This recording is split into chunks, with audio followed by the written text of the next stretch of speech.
Welcome to LinkedUp, Breaking Boundaries in Education, a podcast that focuses on what is happening in education today, connecting everyone to the movers and shakers that are breaking boundaries in the education arena. Welcome to LinkedUp, Breaking Boundaries in Education. I love when we have a guest come back, and we have a good one today. I don't remember the last time our guest was with us, but I know we were talking about something different within the realm of ed tech. But oh boy, do we have more to talk about today. So I'm really looking forward to digging in, Jerri. I think we were talking about her book before her last book is Okay. what we were talking about last. Oh, really? Oh, yes. Holly Clark. Yes, she is an author and a speaker. And if you follow Holly, which I do, you always wonder where in the world is Holly? Yeah. Where in the world is Holly? But I know where in the world she was this weekend. She was winning a prestigious award. So Holly, let's start right there. Thank you. And thanks for having me. And yes, this weekend I was in DC and I won an award for achievers. I have to get the name down of this award, like achievers who have a learning difference. So I won it with the Chief Global Affairs Officer of OpenAI. Yeah. And another gentleman who's a Green Beret and now has a mergers and acquisitions company that's very super successful.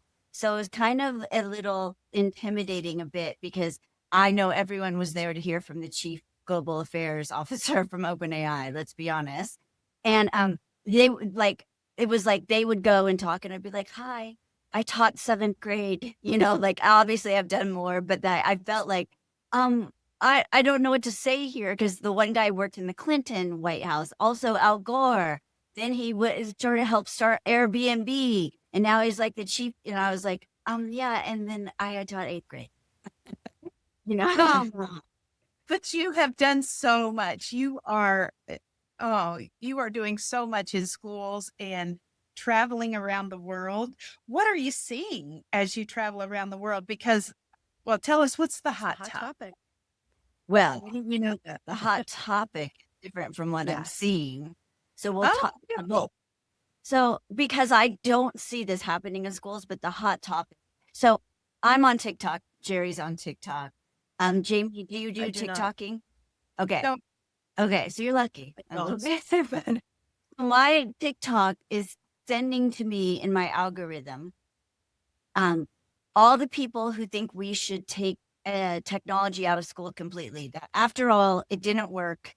And then the research shows it didn't work, all based on some guy's book called The Digital Delusion.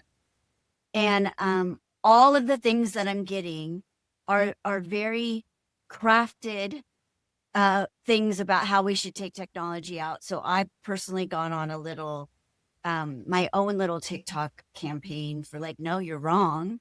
And then that marries itself with, we should never have AI in classrooms ever. Kids shouldn't be using AI. And I get those two things brought to me. And those seem to be the hot topic. That's interesting because, of course, I've been hearing that too. But I feel like it's dying down a little bit. I don't know why. Maybe because I am trying to tune it out. And so my algorithm is doing that to me. I don't know. But I think also when you think logically, that's not going to happen. It's not going to happen. And so I think there are a lot of big voices out there kind of pushing that agenda. But in fact, actually, for instance, I had to do a presentation at a school boards conference. It was all women school board members. And I was really kind of like, all right, let me see what I bet they're all going to be really into this. There was absolutely no one talking about that. There was no one talking about that at all. That was not a thing. In fact, it was kind of the opposite. Yeah. So it kind of made me feel like, okay, good. So maybe my algorithm is kind of on the right path to, it's just not logical. It's not logical. I mean, if you really think about it, how could we do that to kids? That's not what unfortunately, It's just not what our world is, right? We have technology. Technology gives us so much. It allows for so much innovation. But if we were to take it out, how would we be preparing students for their future? It literally makes no sense. So, yes, do we have instances where we use technology in ways that are not good? Yes, that actually does happen. Are there ways that we can Sure. help schools and staff really focus on what is meaningful, intentional uses of technology? Yes, that should be done. But should we take it out? Should we go from one extreme to the? No, that's just not. This makes no sense at all. So, how are you getting? I mean, I know I follow you. I read everything that you post on not TikTok but LinkedIn. So I know your Yeah. mission. So just know that in my world, in my social media world, your voice is amplified. Your voice is amplified. So that's good. Yeah. So, and I want to say something like, and I don't want to offend anyone by what I'm about to say, but I call this new kind of argument, I call it a red hat argument. Let's make schools great again. Right. And we're super great. Did I miss? Yeah. Because those packets that we did as kids, and we didn't Right. like them. And then we're of the same age-ish range, whatever. I couldn't even learn. If I got an interest in Peru, I could go and read the paragraph in the encyclopedia, and that was it. So like, And a was picture school this great? big. Yeah. Did I miss something? Why are we trying to bring that back? And that puts in a whole like it's just the place I think we are in the world right now where like we just have these totally different opinions and people are all or nothing binary arguments that just aren't good. We see it in America in everything. Like, let's get rid of this because let's take it all out. And that's not what you do. No. And No. I'm glad to hear that people are not having that. I mean, it's out there, but I feel like it's not as strong as it was. I did follow some of the people who went out to, not follow, but I was doing some research because I was actually another podcast that I work on. I was going to ask some of them to come on the podcast just so that they could say, just have like these varying perspectives. They all turned me down, Holly. They all said no. Oh, They did. how- They said no. Well, one ignored me. The other one said, I don't think you want me on your podcast, is what she said. And the other one, I think there was a scheduling issue, but yeah. So, I mean, I wanted them to kind of, share their findings, right? Which there are none. So I thought it would be interesting, but no, they wouldn't join. So I think they like to talk in their own echo chamber, but then once having the debate, I don't think that wasn't they weren't interested in doing that. So I tried to give them space to do that, but it didn't happen. But my view is I feel like it's going to die down. It's just not practical.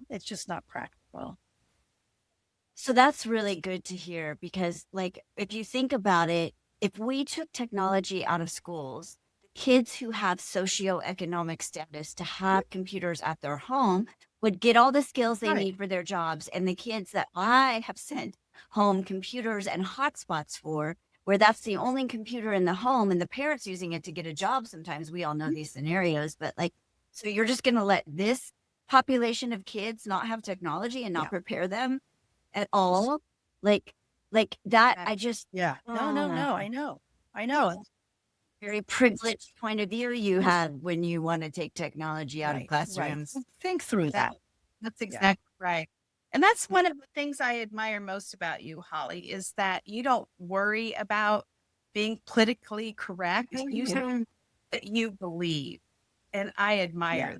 Well, we have to have that because otherwise the one-sided algorithm will be out there all the time. So I've tried to make sure that I'm hearing more of, again, not hearing more of what you have to say, but and what we all feel. Everyone. But I try to hear everyone, and so I mean, I agree with some of the things that yes, we sometimes use technology in crappy ways. You know, what do we go from? It's all about pedagogy, right? That's really what it boils down to.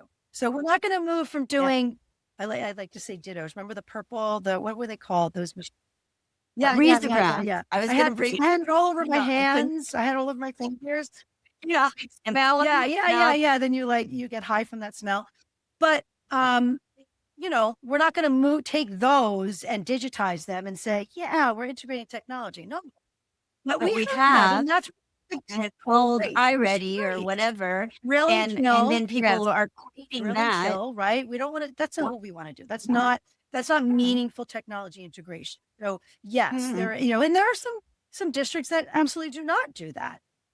There are others that kind of, I don't know if it was the test prep thing. I think we kind of got on that, like, you know, we got to prepare for the test. We gotta shut everything down. There are some schools that still do that. And then they try to get some kids to, you know, like practice their skills so that they can go on the test and their typing skills, their computer skills in that way, right? So that they're just kind of doing all of the drills. In fact, my husband is a superintendent and he does the opposite. No, we're not. We're not going to practice for that test. That's not what we're doing. Not at all. We want to make them comfortable so that they know what to be aware of and familiar with, but absolutely not. We are not doing that. So there are some of those people out there, but how do we get past that, right? Because and I like to say what it boils down to, we look at root cause, it's money. Yeah. All roads lead back to No Uh-huh. Child Left Behind. Uh-huh. Let's Uh-huh. just be honest. All roads lead back to, and No Child Left Behind was supposed to shine a spotlight on inequities in education. Right. It was meant to be done right. But then when they said there's got to be accountability and every third grader has to be at this place, no matter if you live in Alabama or you live in Lawrence, Kansas or San Diego, California, like, no, you can't, that doesn't work. So all roads lead back to that. I think that we're going to find that standardized testing goes away. And you know why it's going to go away? Because kids are not going to do it. I hear from kids all the time that they're walking into these standardized tests and they're just putting C. And I don't want them to do that for that school district. No, I understand but once all the kids band together and go C, then it's over. Right. So I mean, maybe there needs to be a TikTok campaign. I don't know. I shouldn't get involved with that because we don't want that. But like maybe the kids will disrupt. Yes, you're so right. Because this generation, right? They're really good at advocating for themselves. Oh, you're totally right. I could see that happening. That's funny. Well, Holly, as you travel around the world, AI is the big topic. What are some use cases for students with AI? Because everyone wants to talk about the teacher, but I always want to hear about the kids. How are the kids using it? And I think Ken Shelton says in his keynote, like there's a word that they use in some country that's like, I use the word Salbona that comes from South Africa that says, I see you, I respect you. But he has this word and he said it means, how are the kids? Like that's their greeting to each other. But how are the kids? And that's what we should ask ourselves. But how are the kids? Whatever. And so there's a couple of things happening with AI that needs to change and people need to be thinking about. We do need to get teachers literate in AI, but that cannot happen first and then the kids, because the kids are using it right now more than the teachers. And they're using it in the basement, kind of like, and they're not learning to use it correctly. They're having issues when they're using it around wrong advice. And so we need to, as we go into this next school year, be putting those together on, like, I'm teaching teachers how to do AI while I'm teaching students. When I say students on AI, people think, and you can see it in my LinkedIn posts because people will come after me and be like, kids shouldn't be using AI. You're so horrible. But I'm not talking about a kid being on ChatGPT. I'm not talking about a kid just cruising up and being like to Gemini, hey, I want to know about the pyramids of Giza. I'm not talking about that at all. I'm talking about creating a chatbot now. It'll change soon. A chatbot that where after learning about the pyramids of Giza, I can give kids 5 or 10 minutes an opportunity for that long to ask questions. What did you wonder after we learned that? What do you like? And they go on and they ask like, well, how did they feed all Yeah. those workers? You know, and all the things. And I actually did that not long ago with a group of sixth graders. They had done the whole unit. They had done the stuff that they're supposed to do traditionally. And then at the end, we gave them an opportunity to ask questions. And one sixth grade boy, we were kind of saying afterwards, what'd you learn? Like, what'd you think about this chatbot? Those things. And the kid stood up and he said, I just want to thank, and they called me Holly. I just want to thank Holly for bringing this in. This was so interesting. It just really made everything come together. And that's how we're using Yeah, AI. of course. We're using it as a think Yes. tool. Right. No, and no one can seem to wrap their head around that. And recently I posted on LinkedIn that I was starting these lessons with first through fourth grade. And people, you can go into that post. This is the worst thing. You're going to ruin kids. And all I did was allow first graders to ask questions about the stars and constellations. Right. Just ask, using the microphone, putting on their headphones, listening. Right. And the things that they took away from that were things I didn't even know about stars and constellations. I had to look up later because I was like, oh, is that true? Like, and I'm not saying first graders making judgments or offloading their learning, but there's many people who cannot see that, and I don't know why. It's about pedagogy. Understand. It's about pedagogy again, and the same concept. Like, you have to always start with curiosity. Start students wanting to know things and making predictions and like, wow, what if, or I wonder, or we always start with that. That's what good pedagogy is. So how does that differ from, using anything else? I mean, I really do compare, because I started teaching in the 90s when the World Wide Web came about, right? Remember the World Wide Web? We used surf the net, right? And so it always started with this challenge, this problem. I taught science and math. So of course it's going to start with that. And so then we used, different, we just kind of like researched things back then and tried to just, kind of like learning, but then also connected with schools around the world. I did that back then too. And then once you are doing that, then you have this whole world of, okay, and just like you spoke about, is that true? Is that really true? Okay, well, let's look at the source. Where does research come from? Look at back then we looked at, it was a .gov or .edu or so we kind of looked at all that. It's the same thing we need to teach students now, right? In terms of AI literacy, like be critical, look for bias, make sure that you're not accepting. Well, and I don't think a first grader can do that like on their own. Right. And that's what people are probably talking about maybe when they're coming up to me. But pedagogically, those first graders, so this is a very diverse school. 3 of the kids are homeless in that class. Probably 5 of them barely speak English. So they're on an ESL level 1, newcomer level. And those kids got to change that chatbot into Spanish, whatever. But what happened is that each of them started this unit on the sun, stars, and constellations with the same mental hooks, with the same background knowledge. So I was able to take kids who were very different places and get them to this level. Yeah. And then you don't want me to use AI with first graders? Like, because you think that they can't do, like, it's hard. You can hear in how I get a little excited. Like, you don't want me to level the playing field for these kids? Because you're doing something And what's the different. difference if we had them use YouTube to learn something, right? Like, then we let them do that. But then what if we use that same concept with AI? That's not allowed? Yeah, that doesn't make any sense. Right. And it seems like we need to get the word out there about what's really happening. And it seems to me it's going to be the teachers that are going to have to get the word out there about the way they can really use it in their classrooms. Because I think the public trusts teachers most of the time. And they would listen to them tell how they're having their kids use it, right? I think teachers are afraid to to get out there and say, this is how I'm using it because of the backlash? So that's where I take my role very seriously.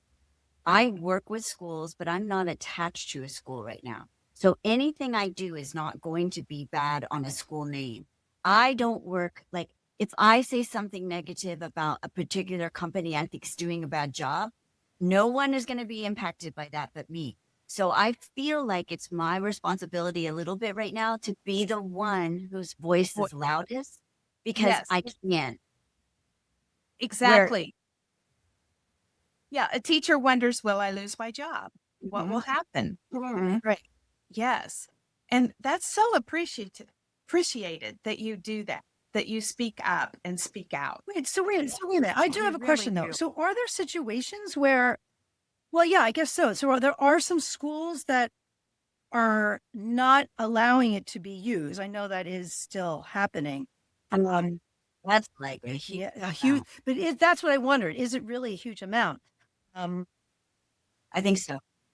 Well, so here's what's up. I think a lot of schools are allowing teachers to maybe go on Gemini, but Yes. that's not what Right. we're talking about. The amount, or we shouldn't just be talking about the amount of schools where teachers are actually, as an example, my friends has kids who are in a school system in Utah, and that school system has magic school, and that there was some issues with her 504 IEP plan. And then she was like, why don't we just use magic school for some of like whatever? And, Right. and for the student facing side, and the principal said, oh, we don't really do the student facing side. We don't know how to do that. We're not really doing that. So I think that most of the schools are not doing the student facing side, and, going to be problematic quick. I mean, because Quick. it's not that they're not using AI. So, I mean, I remember there was a situation where there was a school that had it, available. Kids misused it, making images that were inappropriate because they let them use it without teaching. I mean, kids, they were high school kids should know, but I mean, and they had like acceptable use policies for other things, but I guess they didn't really make the connections there. So, but still, you're going to get some kids, some wise guys, right? It happens, or wise girls, whatever. It happens. So, they just shut it down for everybody and didn't move on to the next phase. Okay. All right. So I can see like if they said, all right, we need to get our footing first. We need to teach kids about it, make them understand it, make them respect it in that way so that they understand the inner workings and what to, AI for good versus AI for bad, using it ethically and responsibly and not using it for the bad things. They didn't do that though. They just shut it down and went on their way. And that's where, and then they started training teachers, but still locking it down for students. So what do students do? They know loopholes. So then this, what the students do, they start using it for cheating because that's what they see it for. Oh. When really, I mean, for like a year, I kept whooping, when are we going to stop this conversation about cheating? But it doesn't stop until districts are implementing the right. You You teach them. And that's what I'm doing. My students understand, because I've been working with students since 2023 using AI, first on the screen because I didn't have safe tools. Then when I got safe tools, using it. And my students are just not having this conversation. They're not like trying to use it to cheat because they've used it as a thought partner for 2 years now. And they're like, why would you do that? And honestly, there are wise guys, right? They're always going to cheat. I cheated. Yeah, sure. Well, and then it goes back to the pedagogy too. Often you cheat because you feel like the assignment's meaningless. So then we have to look at with that purpose, right? Intention and purpose. Sorry, go ahead. No, that brings me to, so I was sitting in New Jersey at a coffee shop before a meeting on AI, and you post on this. Oh yeah. And I want you to see that though, the way this kid was responding. So he's sitting there writing a paper next to me, has no idea. And he, all of a sudden he starts to make these noises like, oh, whoa. And I was like, what is going on? So I look over and he's on ChatGPT. And he is taking ChatGPT and he's looking at it going, oh, whoa. And he takes and he cut and pastes over to his paper and he goes back and he goes back and he's like, whoa. So like there was something happening there. The kid was obviously cognitively offloaded, but he was into the way that ChatGPT was responding. And it was like, I was like, dude, I thought he would be a little embarrassed about the way he was like getting so excited. And I thought, what if like we had to write the paper first or something like this. And then they went to ChatGPT to like edit it after the fact and have that response like, whoa, that's what my writing could have sounded like. Like, Yes. there's so many things that we can do. And right now, I was going to a meeting for K-8 and this kid was in high school. But I just can't tell you, like, let me give you one more example. So I go to this school and I walk into a 6th grade class. And the 6th grade class, this teacher is so good that it's the end of the school year and they're reading Antigone. I never read Antigone. I had to look it up on ChatGPT as I was watching the kids do it. I was like, what's Antigone? You know, and it's a play about Greek, whatever. And they were reading the prologue. And when they got done reading the prologue, it was about 2 main characters. So she set up this chatbot. And the first thing she did is had them take a quiz on what they read. And I thought to myself, why would you have them take a quiz on that? Like, so I'm thinking one way.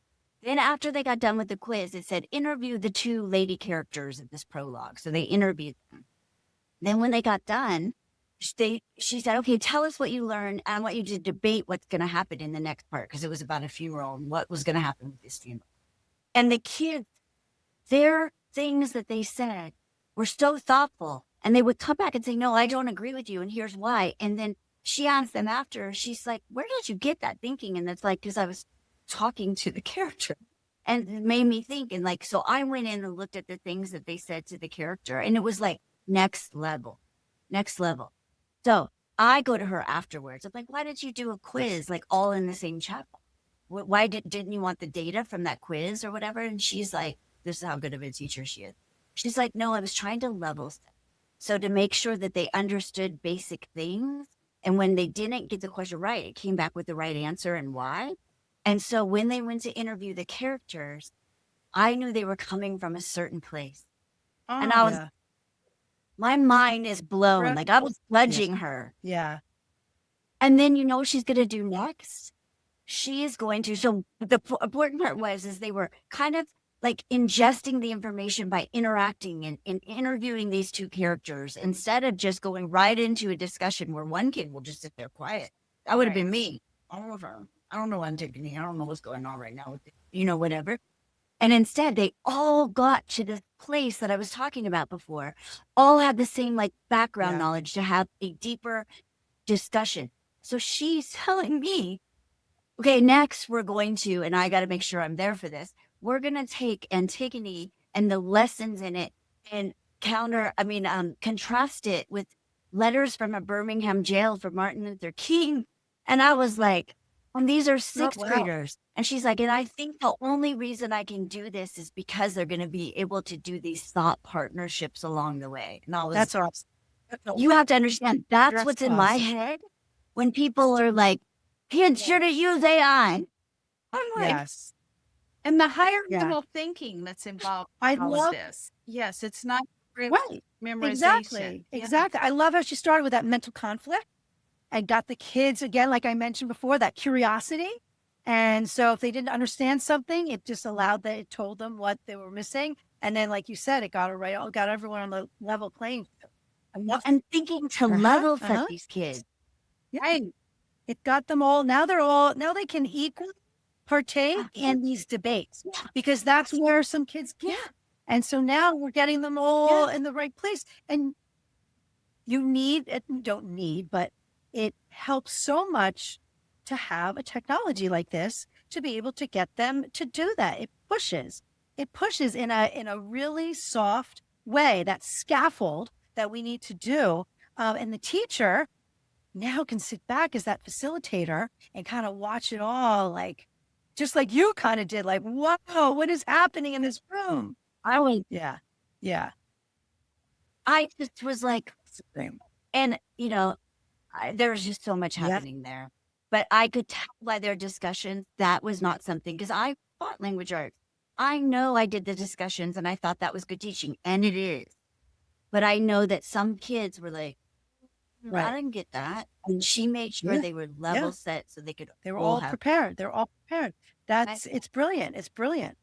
I remember working with teacher a couple of years. Well, many of the teachers, especially in language arts, there was a lot of pushback, right? Because of back, especially like 2023, Yeah. it was like, oh, they're going to cheat, they're going to cheat.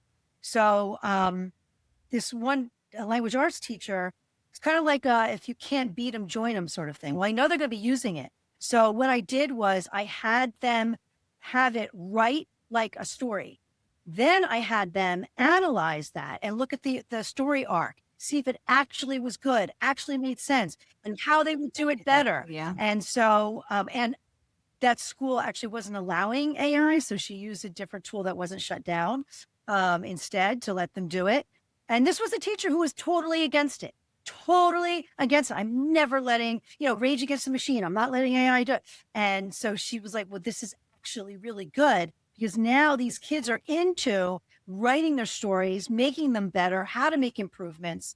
And it was just a quick, this is before AI was really being used across the board. It was just a great way to expose them to it, see how, yeah, sure, you can put something in and copy and paste it in, but why don't we use it in a way so we can analyze it, see what's good about it, see what's terrible about it, and how we would do better. And so, Yes, and. it's Yes, and. Yeah, Right. Yes, we can write a paper and we can Yes, analyze, right. Right. And immediate feedback. oh, kids. God, Yeah. all of it. Yeah. Yes. So much. So much. So what's our next step, Holly? How do we combat some of this? All this legislation that's out there, all the In your state, from what I hear, like, cell phone ban. yeah.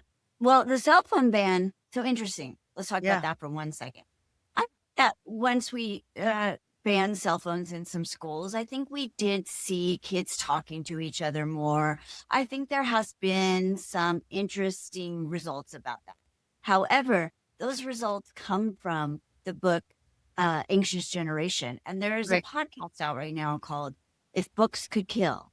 And Yes, it goes I and love it it. yeah. And it looks at the data and the flawed data of what this man said. Well, okay, maybe some good things have come from whatever, from the phone ban. I think kids should maybe get access to it a couple times a day or something, but we've seen some good results, okay? But like his flawed data is what we need to look at because there's two more things Right. coming out right now that I think have some pretty seriously flawed data, and I'm probably going to get some pushback on one of them. One of them is the Mississippi Miracle. They're having growth in Mississippi using the science of reading, which I don't have a problem with as a dyslexic kid, but they took kids who were at 12% and got them to 25. Like, we're not talking about, like, it's really easy to get growth when someone is so low. Yes. Just like Right. when a person loses weight. If you have a lot of weight to lose, you're going to have more success of pounds, whatever. So there's Right. some flawed data around the Mississippi Miracle. I think it's something to be looked at, but I think it's something to look at with that lens, like, okay, what's good and what is maybe sounding better than it is here. And then there's the data. I think we need to listen to Books That Kill with the data analysis and then read the Digital Delusion. Because the Digital Delusion appears, and I haven't finished, to have that same data flaws. And that argument that we need to make schools great. Well, I mean, yeah, I mean, we have to admit that there is a challenge with the apps that were created for cell phones, and it's addictive. I will agree I'm to that. addicted, I have to say, and I put limits. I am. And I do see having, being in classrooms over the past several years, I think it's fascinating to see, in some classrooms, sometimes they're classrooms of kids with teachers who intentionally build collaboration in their classroom, who intentionally build, just again, based on pedagogy. Kids don't have time to pick up their cell phones because they're so engaged with each other. And sometimes those are honors classes, sometimes they're not.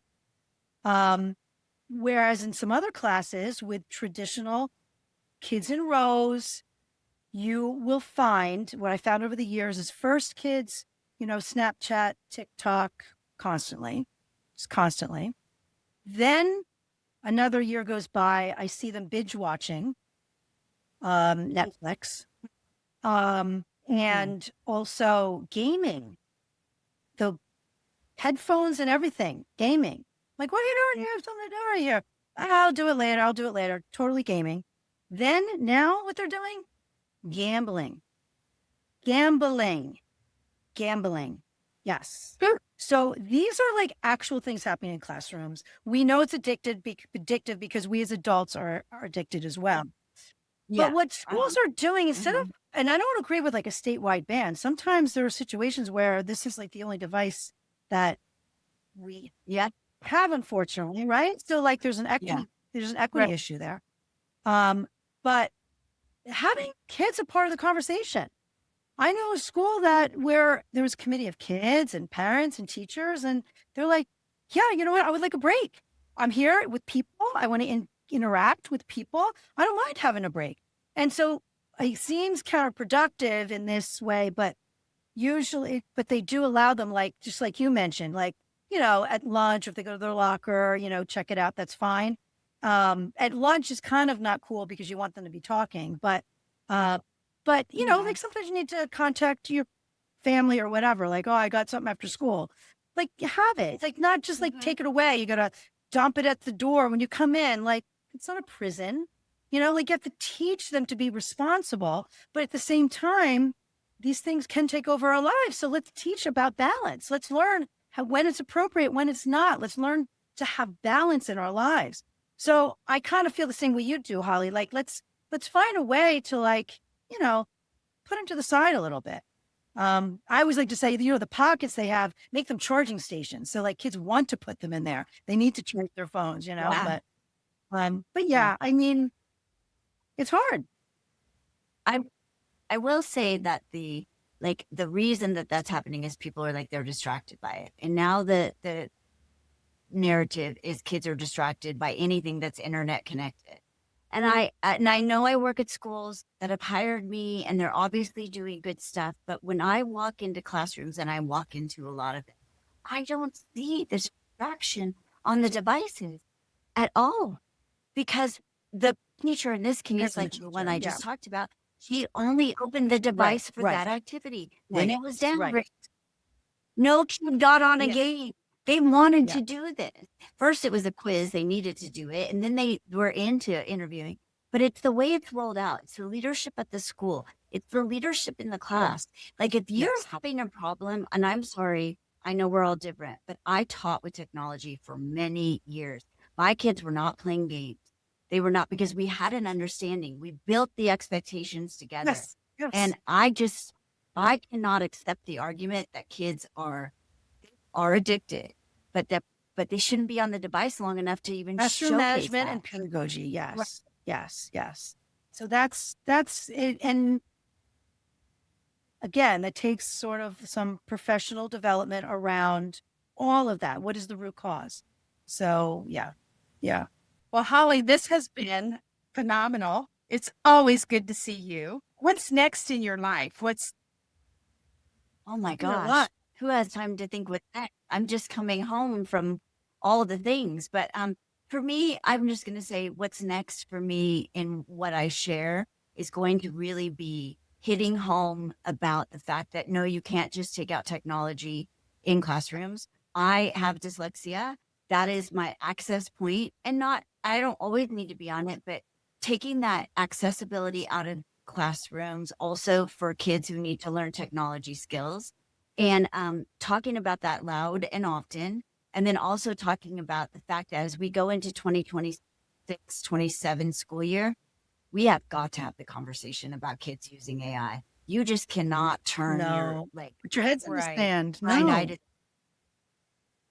And if you're going to have kids write their Right. essays in class, I'm going to yell the loudest about that because I am a dyslexic kid who cannot write my thing in class Yeah. like that. No, won't make Absolutely. Yes.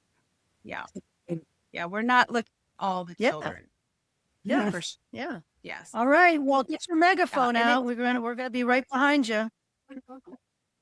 Yeah, good. That's right. Is there another book in the works? There is actually. How funny. So I'm in the middle. So I was going to just update the AI Infused Classroom. There's really nothing too outdated in it because I didn't talk about tools. But as we Right. move and we see that this can be a thinking tool, I wanted to update the book. And then I started to write it and update it. And I'm like, there's so much here. So I think it's going to shift into its own new book where I talk about AI as a thinking partner, not AI. Yeah. Like in getting that terminology out there that people use more about this is a thinking Right. tool, thinking, not a replacement tool. And if you're thinking about it as a replacement tool, you're doing it wrong. Right. Right. Right. That's the trick. Absolutely. Well, that's exciting. Good. It's exciting, sort of. Yes, it is. Will we see you at ISTE? Oh. No. What? No. Be my first one in 15 years. And you never know. You might see me because I might get like Well, no. too much FOMO. I'm going to New Zealand, somewhere I go a lot, and I have to fly to New Zealand like that same time period. And I don't want to go from Florida, and if I'm honest, it's too hot. in Orlando Florida. was tricky. I know. I'm surprised. Here. I was surprised. I'm a San Diego. Yeah. It is in the summer. Yeah. Yeah. I can take it if you're going to give me Philadelphia. I can take it if you're going to give me Boston or Chicago. But like, so Yeah. I just don't care for their choice this year. So Yeah. Orlando's tough. Well, understood. All right. Well, we'll have to connect. Yes. It's always to see you and Thank you. to know that you're in the United States this week. I even love home. even home. I love following you, and you have inspired so many people. Keep doing it. And we Keep doing it. That and keep your voice out there. We need it. Well, thank you. And same to you. Like you guys are doing great work and you are the leaders that made things happen. And now you're continuing to do that. And it's amazing to watch. I may have to touch both of you. Hey, guys Holly, you are our 199th episode today. Yes. Yes. Yes. You guys It have is been running. crazy. So yeah. 199 you are. Who's going to be your 200? We are. We're doing a little special. Yep, a special event. Yeah. So That we're Yes, working we're on working. now. Okay. Yep. Yes. Yep. So All right. Well, congratulations. Great work. You are an inspiration. Right And back at ya. thank you. What? Where do we find you? Where can our listeners find you? It depends how they want to listen. That's Yeah. kind of the thing now, right? If Right. you want to see a video where I'm like, nope, you're wrong about that, that's TikTok. You want to see a calm down version of that, and then that's Instagram. And if you want to see if you want to read what I'm thinking instead of just taking it all from one video snippet, then that's LinkedIn. And that's all at Holly Clark EDU on all of them. Right. Okay. Perfect. Very good. We love it. Thank you for coming back. Thank you. Thank you for listening. And if you would like to stay linked up, be sure to follow us on Apple and Spotify and subscribe to us on YouTube.